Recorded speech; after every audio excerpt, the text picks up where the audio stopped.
আমি অবজারভেশনে আছি, আমি দেখতে চাই এটার শেষটা কোথায় হয়। যেহেতু তুষারের বিষয়টা সামনে এসছে, এই কনভারসেশনটা যদি মেয়েটা যদি মানে আসলেই ভিকটিম হয় আর ছেলেটা যদি আসলেই দোষী হয়, তার পরিপ্রেক্ষিতে এনসিপি কি পদক্ষেপ নেয় ওইটার উপরে ডিপেন্ড করবে আমি এনসিপি তে কন্টিনিউ করব কি করব না, আর আমি এনসিপি কে নিয়ে সমালোচনা করব কি করব না। দেখা যাবে আমি নিজেই এনসিপি এর এগেনস্টে দাঁড়িয়ে কথা বলা শুরু করেছি, আবার দেখা যাবে আমি এনসিপির পক্ষে দাঁড়িয়ে কথা বলা শুরু করেছি যে তোমরা ভুল করেছো, এনসিপি ঠিক আছে। আমি আমি এটা এটা সিচুয়েশনের উপর ডিপেন্ড করছে। হ্যালো। জি ভাই, আসসালামু আলাইকুম। হ্যাঁ, ওয়ালাইকুম আসসালাম। আপু, আমি যে একটা সাক্ষাৎকার নিব, আমি কিন্তু রেকর্ড করছি, আগেই বলে রাখি। হ্যাঁ, রেকর্ড করছি। আমি আপনার ওই যে পরিচয় তো অবশ্যই গোপন রাখবো, যেটা এতদিন ধরে রেখে আসছি। তো আমি জাস্ট জানতে চাই যে এই যে আপনার দলেরই আরেকজন নারী নেত্রী, তার নাম উল্লেখ করে আবার অনেকে বিভ্রান্তি ছড়াচ্ছে। উনি আবার বললো যে উনি সেই নারী নয়। তা আপনি যদি আপনার মুখে একটু আরেকবার বলেন যে উনি আসলে সেই নারীটা নয়, তাহলে মানুষ হয়তো বিশ্বাস করবে। আমি দায়িত্ব নিয়ে বলছি, তাসনোভা জেবিন এই নারী কণ্ঠটি নয়, অন্য কেউ। যতক্ষণ পর্যন্ত না বিষয়টা ক্লিয়ার হচ্ছে, স্পষ্ট হচ্ছে মানুষের কাছে, ততক্ষণ পর্যন্ত এনসিপির কোন নারী নেত্রীকে নিয়ে এমন ভাবে আঙুল তুলে না, এতে করে তাদের ব্যক্তিগত জীবনে প্রভাব পড়ছে। জি। তো এখন একটা বিষয় আমি জানতে চাই আপনার কাছে, যে সারোয়ার তুষারের বিরুদ্ধে প্রাথমিকভাবে তারা যে অ্যাকশনসটা নিল আপনার দলের পক্ষ থেকে, আপনি কি এতে সন্তুষ্ট? ট্রুলি আমি এটাতে সন্তুষ্ট না, বিকজ এর আগে আমরা দেখেছি যে হান্নানের ক্ষেত্রে কি হয়েছে, একটা শোকজ দিয়েছিল, এরপরে আবার হান্নান তার মতো করে সে কাজ করে যাচ্ছে। সো এই শোকজটা হচ্ছে এক ধরনের মানে দেখানো, লোক দেখানো শোকজ। সো এইটা মানে সে যে কাজটা করেছে, ইনভেস্টিগেশনের পরে যদি এটা সত্য হয়, তাহলে এই শোকজটা মানে কিছু না, মানে এটা কিছু না, আমরা মানে এরকম এটা দেখতে চাই না। আচ্ছা আচ্ছা। আরেকটা বিষয় আপনি জানেন যে আমরা আমার কাছে তো যথাযথ মনে হচ্ছে না। আচ্ছা, আরেকটা বিষয় আপনি জানেন যে আমরা একটা পুরুষতান্ত্রিক সমাজে বাস করি। তো এখানে আমি দেখলাম যে আপনার এই অডিওগুলো ভাইরাল হওয়ার পরে সেখানে কমেন্টস সেকশনে দেখলাম যে কেউ কেউ লিখেছে যে এই নারীরও তো দোষ আছে, উনি নিশ্চয়ই তাকে অতটুকু প্রশ্রয় দিয়েছে বলেই সে এরকম ভাবে তার সাথে কথা বলার সাহস দেখিয়েছে। আপনিও কি তাই মনে করেন যে আপনার কথাবার্তার সময় কখনো এরকম কিছু হয়েছিল, বা এমন কোন ইমপ্রেশন এই সারোয়ার তুষার পেয়েছিল যার জন্য সে এরকম একটা মানে কথা আপনাকে বলার সাহস পায়? আপনার কি এখানে কোনো ভুল ছিল? আপনার কি মনে হয়? আমার ভুল থাকবে কেন? মানে আমি তো মানে নারীটা না, না মানে বলার চেষ্টা করা মানে মানে আপনি কি সারোয়ার তুষারকে আসলে ওই ধরনের মানে প্রশ্রয় দিয়েছেন আপনার মনে হয়? যে না হলে এতটা মানে এইভাবে সে কেন আপনার সাথে কথা বলার মানে ধৃষ্টতা দেখালো? আমি কেন প্রশ্রয় দিব? মানে আমাকে কেন বলছেন আমি কেন প্রশ্রয় দিব? আচ্ছা, না এটা আমি বলছি আমার যে ওই দর্শকদের অনেকের কমেন্টস দেখলাম, তো মানে ওখানে এরকম কমেন্টস এসেছিল আর কি, যে নিশ্চয়ই আপনি হয়তো তাকে এরকম কোনো প্রশ্রয় দিয়েছেন বলেই সে এভাবে আপনার সাথে কথা বলতে সাহস দেখিয়েছে।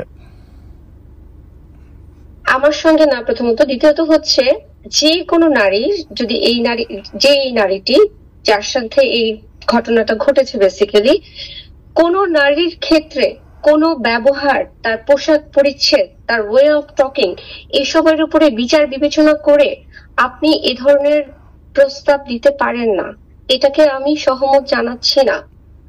যদি মানে ওই রকম সিচুয়েশন হয়, মানে দুজনের সম্মতিতে কোনো কিছু ঘটে, তাহলে তো সেই মেয়েটি ওই কথাগুলো, ওই কথোপকথন রেকর্ডে রাখবে না। আর এই মেয়েটা বারবার বলছিল এটা খুবই জঘন্য, এরকম বলছিল, তাহলে এই মেয়েটা তো জঘন্য শব্দটা ব্যবহার করবে না, তাই না? তার মানে তাকে একসেপ্ট করবে বা আরো মানে মানে স্পন্টেনিয়াসলি তার সাথে কথা বলবে, সেটা তো স্পন্টেনিয়াস ছিল না। তো এই কোন নারীর মানে এই যে এই কথাগুলো যে বলে না, আমরা যে পিতৃতান্ত্রিক, আমরা যে নতুন রাষ্ট্র, নতুন ব্যবস্থা, নতুন স্বপ্ন নিয়ে দেশ গড়ার কথা বলি, আপনি তখনই নতুন রাষ্ট্র গড়তে পারবেন যখন আপনার মধ্যে নতুনত্ব থাকবে। আপনাদের মধ্যেই তো নতুনত্ব নাই, আপনারাই তো হচ্ছে সেই আগের জিনিসগুলোকে ধারণ করছেন। যে একটা নারী যে ভিকটিম, তাকে চরিতার্থ করলে, তার পোশাক, বিচ্ছেদ, হাবি জাবি এগুলো নিয়ে কথা বললে ওই ক্রাইমটা কিন্তু ধামাচাপা পড়ে গেল। তার মানে আপনি নারীকে নিয়ে যখন এ ধরনের কথা বলছেন বা বুলিং করছেন বা ওই নারীর কণ্ঠটা কার হতে পারে, সে কেমন পোশাক পরেছে, তার চরিত্র কেমন হতে পারে, তার লাস্ট তার জীবনযাপন কেমন হতে পারে, তার কয়টা হাজবেন্ড, তার কয়টা বয়ফ্রেন্ড, এগুলো যদি আপনি চিন্তা করতে থাকেন তাহলে ওই যে ক্রাইমটা এবং ওই ক্রিমিনালটা ওইটা ধামাচাপা পড়ে যায়। সো আমি বলবো যে আপনারা যদি ক্রাইমটাকে না চান সমাজে, তাহলে নারীকে নিয়ে বিশ্লেষণটা পরে করেন। যখন আপনি নারীটাকে এরকম একটা কুপ্রস্তাব দিচ্ছিলেন তখন আপনার কোথায় ছিল এই প্রশ্ন যে এই মেয়েটার ফ্যামিলি ব্যাকগ্রাউন্ড কি, মেয়েটা কি ধরনের পোশাক পরে, মেয়েটার চরিত্র কেমন, এই মেয়েটার লেখাপড়া কি? তখন তো চিন্তা করেন নাই। এখন আপনি কুপ্রস্তাব দেওয়ার পরে যেটা জনসমক্ষে এসছে এরপরে আপনি চিন্তা করছেন যে এই মেয়েটা বেসিক্যালি কেমন, একে কুপ্রস্তাব দেওয়া যায় কিনা। এটা পরে কেন, এটা আগে না কেন? রাইট। আরেকটা বিষয়, আমাদের এই কমেন্টস সেকশনে আমরা এরকমও কমেন্টস পেয়েছি যেখানে বলা হচ্ছে যে আপনাকে নাকি এনসিপিতে ইমপ্ল্যান্ট করা হয়েছে, যে কোনো একটা স্বার্থান্বেষী গোষ্ঠী আপনাকে ইমপ্ল্যান্ট করেছে যাতে আপনি এখানে ঢুকে এই দলের ভেতরের কাউকে নিয়ে এরকম একটা কিছু করে তাদের দলের চরিত্র হনন করবেন, না দলের নেতাদের চরিত্র হননের একটা কিছু করবেন, মানে আপনাকে ইমপ্ল্যান্ট করা হয়েছে। এরকমও কমেন্টস দেখলাম কেউ কেউ করেছে। এটার জবাবে আপনি কি বলবেন? ভাইয়া এটা তো খুবই ইজিয়েস্ট একটা মানে ওয়ে আউট। মানে হচ্ছে যদি কাউকে মানে মানে গা ছাড়া যদি যায় তাহলে তাকে কি বলা যায়? যেমন বলা হচ্ছে আমি রয়ের এজেন্ট, বলা হচ্ছে আমি বিএনপির এজেন্ট, বলা হচ্ছে আমি বিদেশি কোনো ইউকের এজেন্ট, আমি বিদেশের কথা পাস করার জন্য এনসিপিতে ঢুকেছি। এই ধরনের অসংখ্য কথা আমার কমেন্টে আসছে, আমাকে অনেকে ফোন করছে, বাট আমি তো এটার সাথে যুক্ত না। আমাকে এই ধরনের কথাগুলো শুনতে হচ্ছে। নট অনলি আমাকে, আমার মনে হয় তাসনিমাকেও এই জিনিসটা ফেস করতে হচ্ছে, বা অন্য নারীর ক্ষেত্রেও সেম জিনিসটা ঘটছে। সো কাউকে রয়ের এজেন্ট বানানোর আগে আগে ইনভেস্টিগেশন করেন। আফটার ইনভেস্টিগেশন সেটা সে যদি প্রমাণিত হয় তার বিরুদ্ধে যথাযথ ব্যবস্থা নেন। আপনি আগেই একটা তকমা লাগিয়ে দিলেন, দিস ইজ ভেরি রিডিকুলাস। আচ্ছা, শেষ প্রশ্ন করতে চাই, আপনি কি এরপরেও কি এই দলে থাকবেন, বা আপনি কি আশাবাদী যে এই দলে যে আপনি যোগ দিয়েছিলেন, যে আশাবাদ ব্যক্ত করে যে একদিন এই বাংলাদেশের একটা সুন্দর বাংলাদেশ বিনির্মাণে এরকম একটি দল ভূমিকা রাখতে পারে, তো নিশ্চয়ই আপনার আশা ভঙ্গ হয়েছে। তো এরপরেও কি এই দলের সাথে আপনি থাকবেন আগামীতে? ভাইয়া আমি তো রাজনীতিবিদ না, আমি আমার ব্যাকগ্রাউন্ড রাজনীতি না, আমি কখনো রাজনীতি দেখি নাই, বুঝি নাই, আমার ফ্যামিলির কেউ রাজনীতি করে না। আমি আন্দোলন থেকে উঠে আসা একটা মেয়ে, আমি এই গণঅভ্যুত্থানের চেতনাকে ধারণ করি, সেই জায়গা থেকে এই আন্দোলনে যুক্ত হওয়া।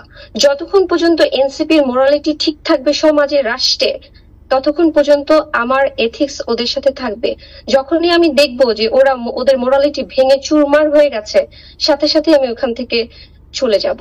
আমিও না, আমার মনে হয় আমার মতো অনেকেই এখান থেকে চলে যাবে মোরালিটিটা নষ্ট হলে। তাহলে আপনি এখনো মানে সিদ্ধান্ত অনড় আছেন যে এই দলের সাথে আপনি থাকবেন আপাতত? আমি অবজারভেশনে আছি, আমি দেখতে চাই এটার শেষটা কোথায় হয়। যেহেতু তুষারের বিষয়টা সামনে এসছে, এই কনভারসেশনটা যদি মেয়েটা যদি মানে আসলেই ভিকটিম হয় আর ছেলেটা যদি আসলেই দোষী হয়, তার পরিপ্রেক্ষিতে এনসিপি কি পদক্ষেপ নেয় ওইটার উপরে ডিপেন্ড করবে আমি এনসিপি তে কন্টিনিউ করব কি করব না, আর আমি এনসিপি কে নিয়ে সমালোচনা করব কি করব না। দেখা যাবে আমি নিজেই এনসিপির এগেনস্টে দাঁড়িয়ে কথা বলা শুরু করেছি, আবার দেখা যাবে আমি এনসিপির পক্ষে দাঁড়িয়ে কথা বলা শুরু করেছি যে তোমরা ভুল করেছো, এনসিপি ঠিক আছে। আমি আমি এটা এটা সিচুয়েশনের উপরে ডিপেন্ড করছে।